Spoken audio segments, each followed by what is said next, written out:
পৃথিবীর সর্বশ্রেষ্ঠ ডেজার্ট, আর বানাতে লাগবে মাত্র 2টি উপাদান।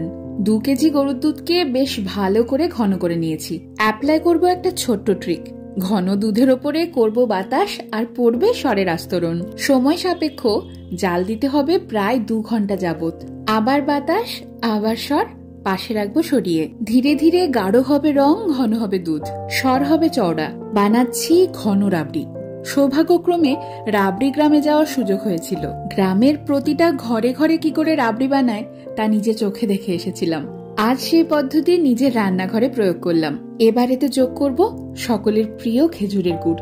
বাস হয়ে গেল সবচেয়ে প্রিয় একটি ডেজার্ট। সাজানোর জন্য ওপরে একটু ড্রাই ফ্রুটস আর ঠান্ডা করে এমন 1 চামচ যদি মুখে পড়া যায়, আহা, স্বর্গীয় জানো। এবার তুমি বলো, রাবড়ি কি তোমারও প্রিয়?